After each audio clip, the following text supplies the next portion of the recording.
3, 2, 1. Welcome to Photo4me TV episode 2. Hey. Yay, here we are. We're going to be talking about pricing today. We've got a guest. We've got Sebastien Greber, and we're going to be celebrating 5,000 new photographer commissions in the past 365 days.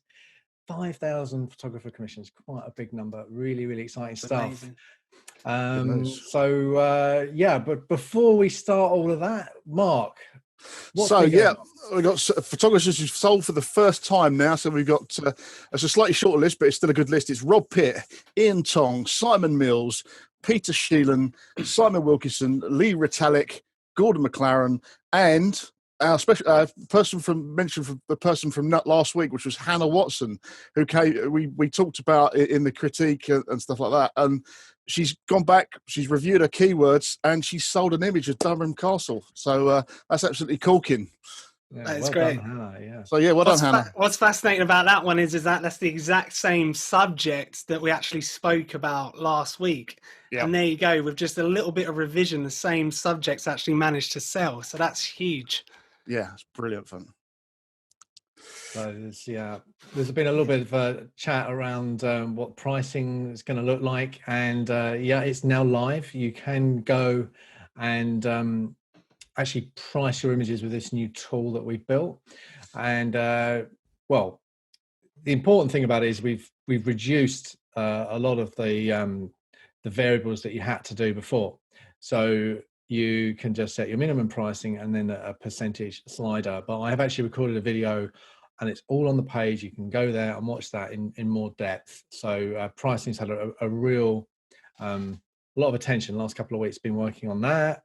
That's actually a key point from the poll online, isn't it, Dan? That pricing was a big issue. Yeah, I mean, I think upwards of 30 people were actually curious about the new pricing because it's been in the work for quite a long time. I don't know off the top of my head how long you've been working on this. It's been about 2 months. 2 months solid work, and there's been a few rumors going around, but a lot of rumors. A lot of rumors. It is live right now, so you guys can go on your members' profile and try it out. Give John some feedback. I'm sure he can't wait for it. Positive feedback, everybody. Positive feedback. Yeah. But it is just stage one. We have got some more refinements to it coming.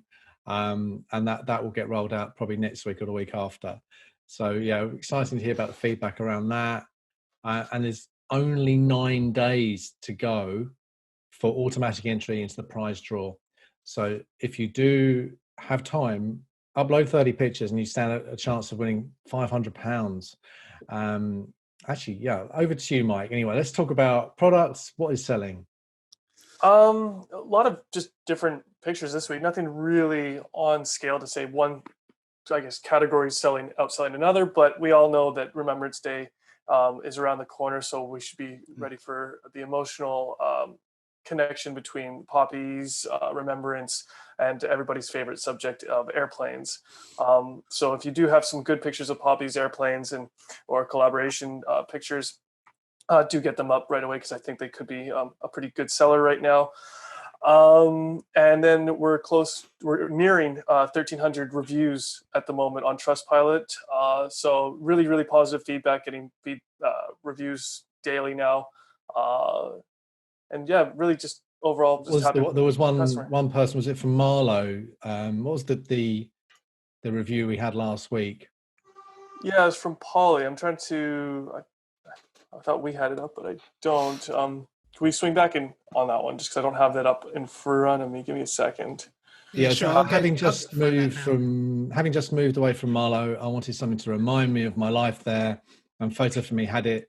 The nighttime photograph of Marlow Bridge by Laura Wetherden was superb quality and is now a constant reminder of my happy days in Marlow. The delivery was spot on, picture well packaged, and certainly recommend them. So that was fantastic. I actually said to Mike when he sent me that, it's almost as if that's a paid review, because that is so on brand with everything that John and Mike and Mark have been working on lately about honing images that connect to people's emotion and memories and stuff like that. And there you go, in writing. That is exactly why she's come to the website and bought that.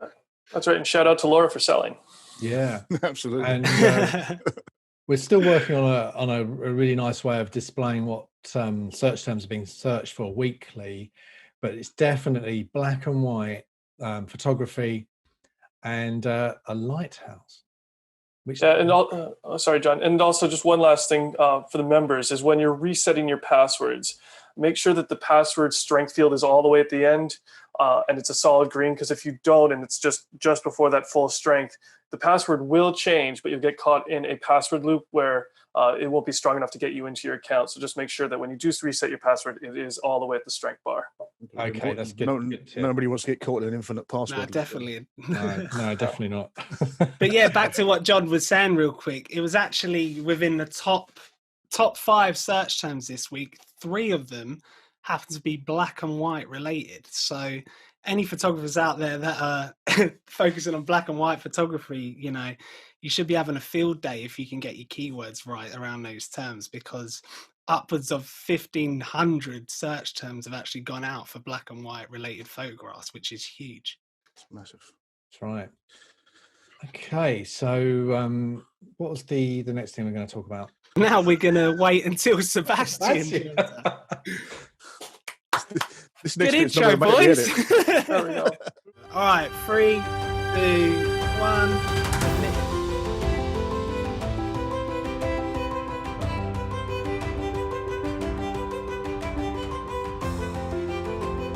Hey! Hi. Hey, Seb. Hi, Seb. How's it going? I'm good. How are you doing? All good. Good to see you. Thanks very much for coming on the podcast today. No worries. Um, Thanks for having me on. Mark is looking forward to having a chat with you. I'm going to ask the questions, but everyone else is going to pitch in, Sebastian. So you know, it's we'll try and be gentle with you. Sounds good. Sounds good. Cool. So you sold your first image. Yeah. This was the morning fog over Wrexham town. So Exactly. what's your connection to Wrexham? Well, I actually live in Wrexham. Oh, right. Okay. It's Nice. where I work, and it's where I moved up to about, I think, 8 years ago now, and I think it's been sold into somewhere in Wrexham, which is great. So no. Oh, so someone from Wrexham is searching for a photo of their hometown and stumbled upon you. Exactly. You know what? That's a really interesting thing, because what could happen is, you never know, you might walk into that house and see a picture on the wall. I know. How amazing would that be? Your paths might cross. Yeah. That's really cool. So I mean, you seem, looking for the rest of your photos, you seem quite well travelled. But I mean, how are you coping at the moment without not being able to travel? I know, right? It's tough. Well, pretty much work to be able to travel, and it's just, you know, it's all changed. Like the last time I went out the country was like last year. It's like a year ago now, so it's all different. And and I guess like it's the same with photos I'm taking now. Like it's just different. It's all more local. And actually, the photo I sold, you wouldn't believe where I took it from.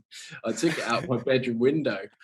No way. Yeah. So it just So shows you're you lucky have enough get to out, have right? that view. Yeah. I was going to ask, what time did you have to get up to take that picture? But I guess.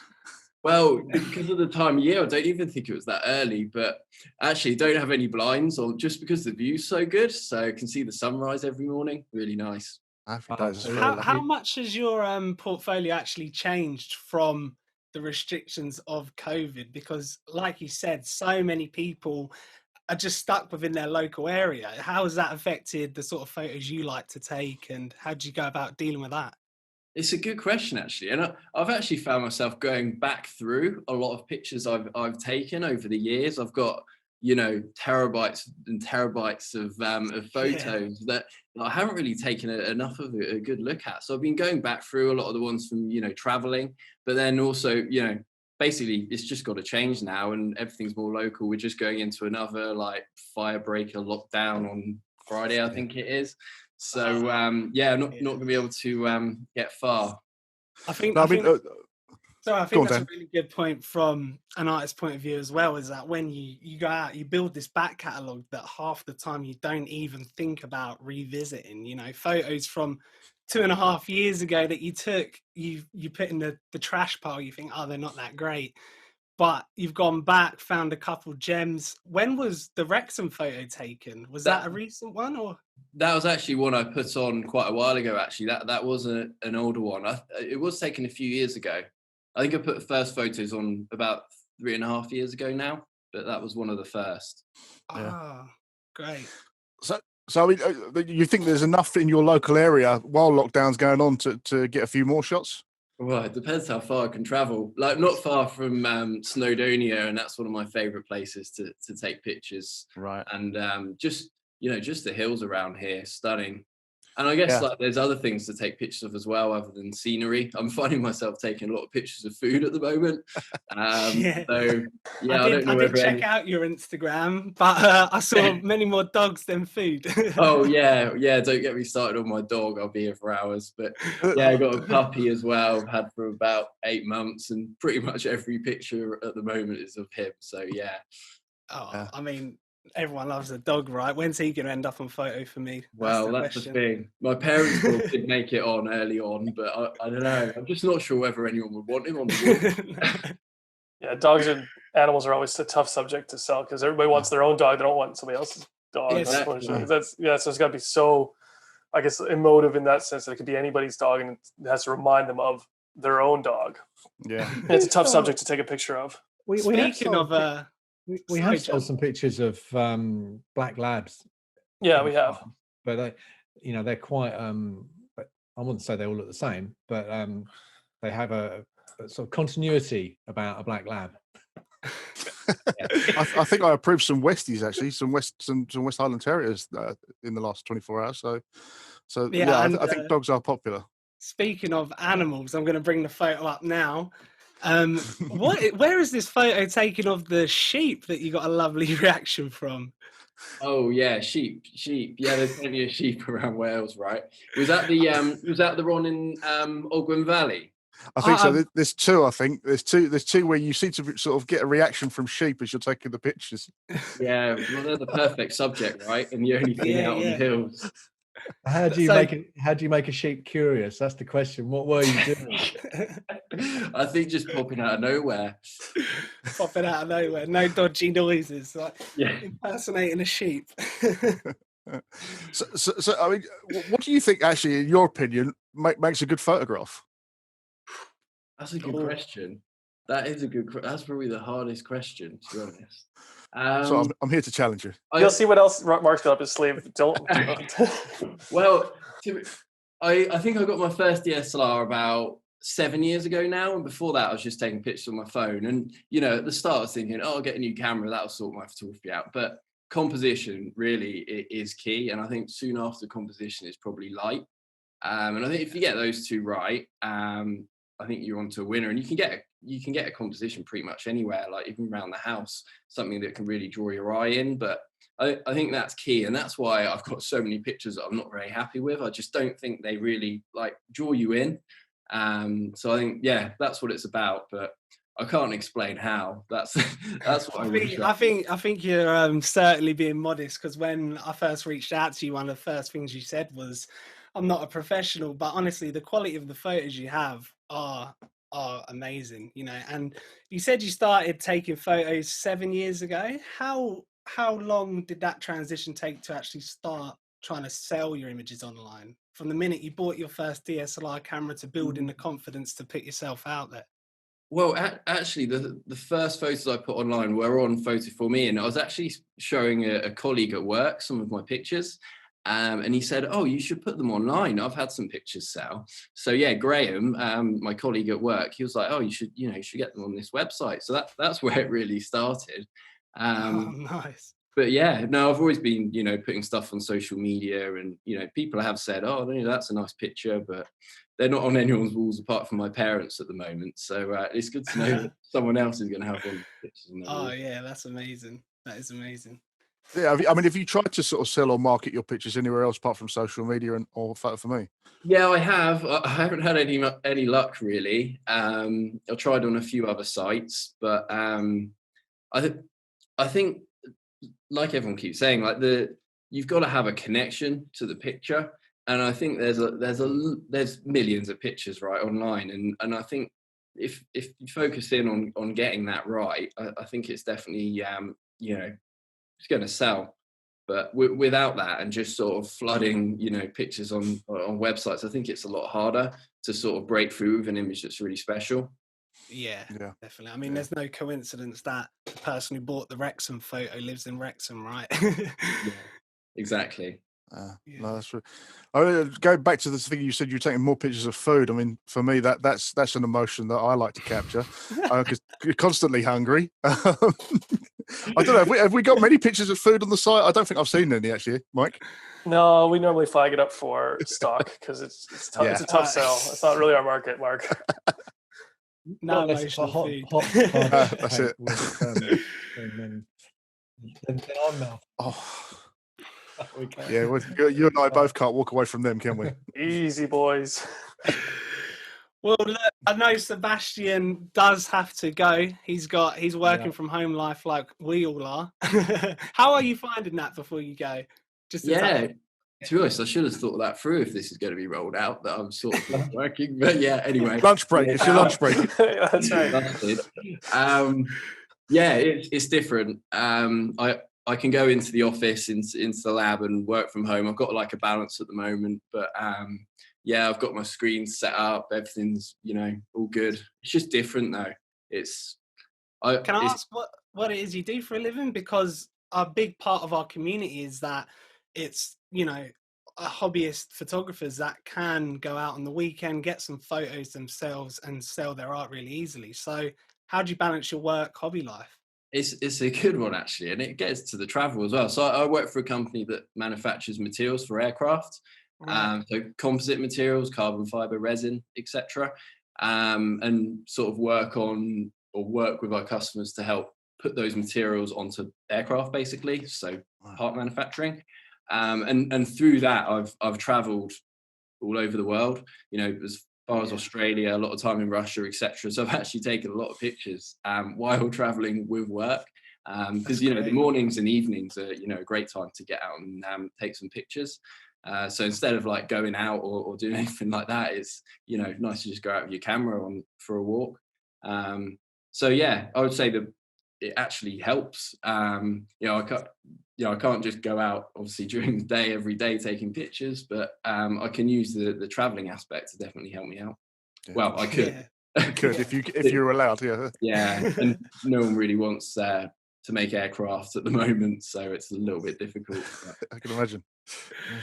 All right, well then, Sebastien and Seb, it was lovely to meet you. I don't know if John wants to say anything before you shoot. No, that's just great to meet you, and good luck with everything. And thanks very much for being our first guest. Our first guest. Thanks, Seb. Yeah, it's been good fun. Thanks a lot.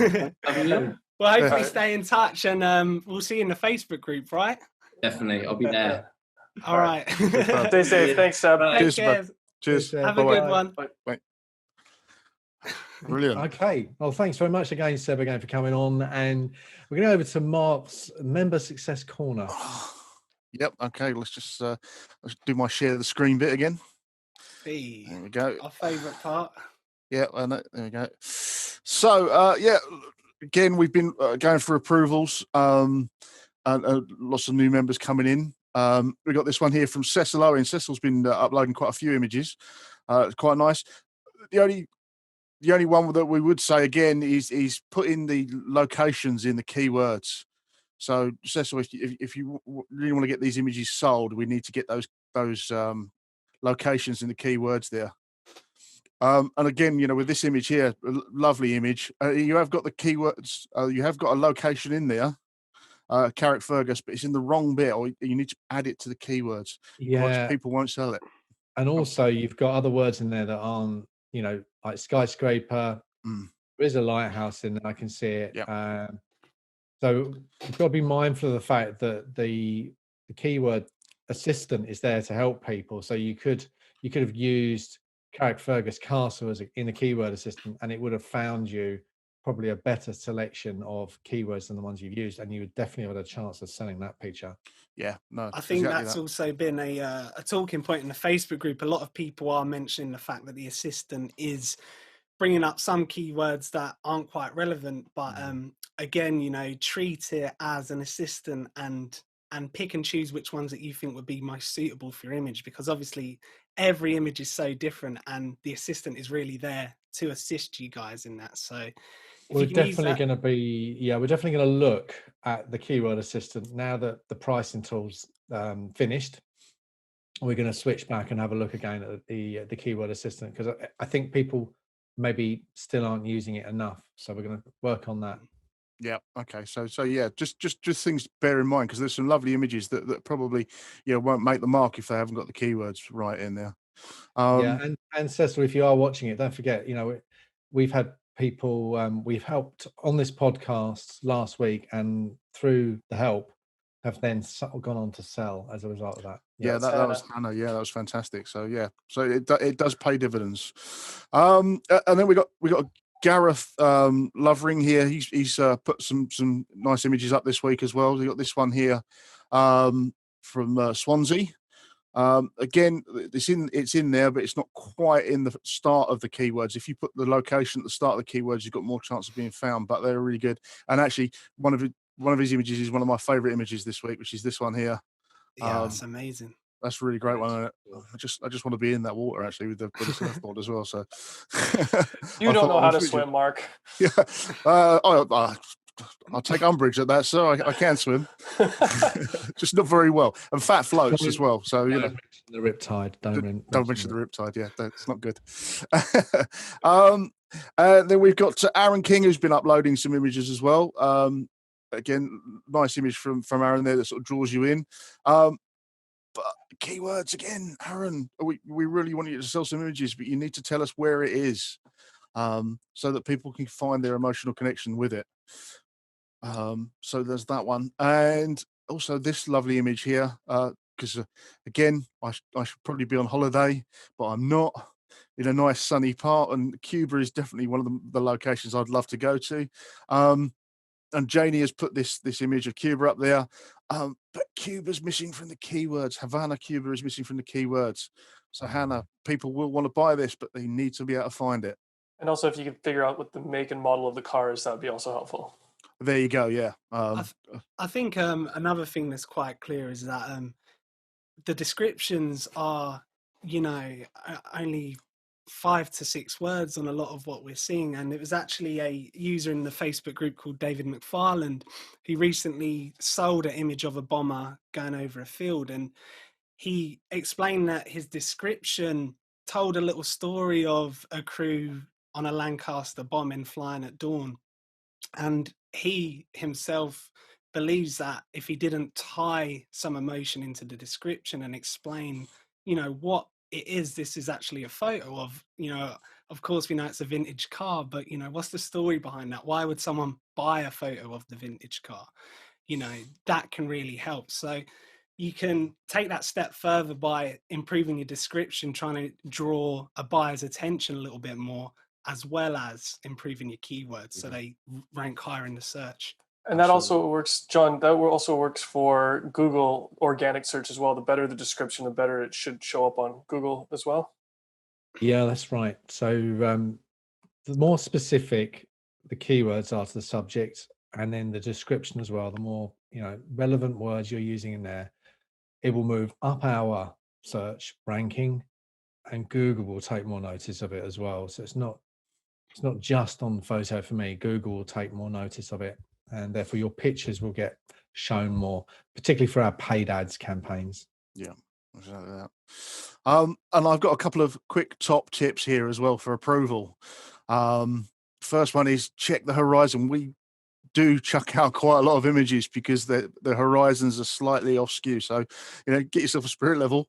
Other types of spirit level are available. Yes, I should say that. That was just the best image I could find of a decent spirit level that fit that hole. Love a bit of Draper. I love a bit of Draper though. Yeah, product placement. We expect our check. Yeah. We're not paid by Draper. No, we're not. And Kirsty and Phil always say location in your keywords. There you go. So just when you were uploading images, think of Kirsty and Phil and make sure you get your location in there. And the other thing is personalized watermarks are an absolute no-no because we have issues when they print. Is that right, John? Yeah, just to explain, we have had products returned in the past, so you stand a good chance of losing the sale. It obviously causes us a lot of problems because we've manufactured and shipped the product, and then the customer gets and they don't like it because they don't see it on the picture, and sometimes it will get cut off. So the picture, when we print it, it might be on the edge or the seam of the print, and it won't get shown. And we have had returns because of it. Yeah. So there you go. Some top tips for getting through the approvals there.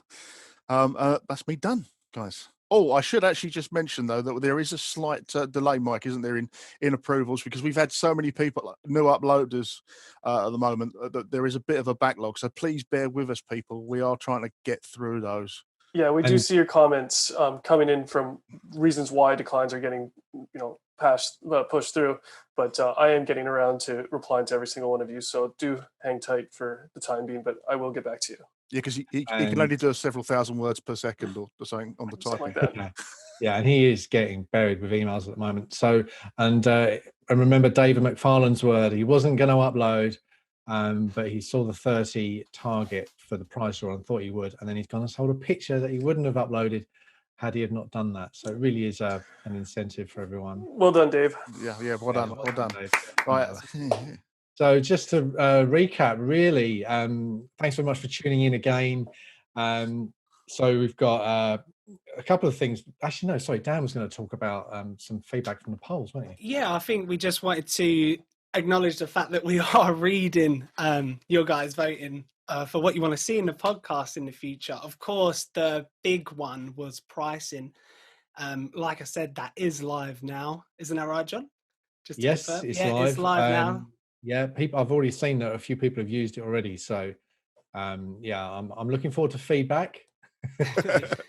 And I think me and John are actually going to work on, a bit of an instructional tutorial video to explain what it is the new pricing is, really concisely, so you guys understand what each dial does, how to affect your pricing properly. Another popular thing which caught me off guard is that a lot of members keep asking about a Photo4me customer app. If a shopping app would be beneficial within the business structure of people buying the art. I don't know your thoughts on that, John. I don't know if you've ever come across that. We have got a lot of things already planned in development. Some really exciting things, obviously. We've got collections coming up. We've got a brand new shopping cart being built at the moment. So there is a lot of things being built at the moment. And we don't have a customer app that would be downloadable on mobile in the immediate development queue, because we've got so many other things that we're working on at the moment, which we believe will add more value, more sales to for members than it would do having an app at the moment. So that's it, really. Yeah, it's a good idea, guys. It's good feedback, but it's just not possible at the moment. Well, I think to keep everyone's spirits a little bit higher, I can say that when we launch the business Instagram account, people will be able to basically go on their editor's choice and immediately get linked directly back to the website. So whilst it's not a direct customer app, the fact that so many more people are on Instagram, there's a good chance that the web traffic's going to blow up from that when we start rolling it out. So the Instagram will start to act as a bit of an e-commerce front for the business, as well as, putting out fun content. So that will definitely help in that respect. Again, quite a few people have been asking about the impact of voting clubs on search rankings.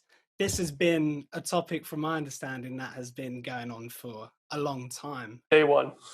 Yeah, well, I mean, it's a form of crowdsourcing. So what we were really the reasoning behind search being ranked by the quality of pictures was because we couldn't physically see every single picture, and that's why it was in place. But the impact of rating and voting pictures has been significantly reduced. And for instance, Hannah getting that sale a few days ago, she would probably have not had a sale like that 3 months ago.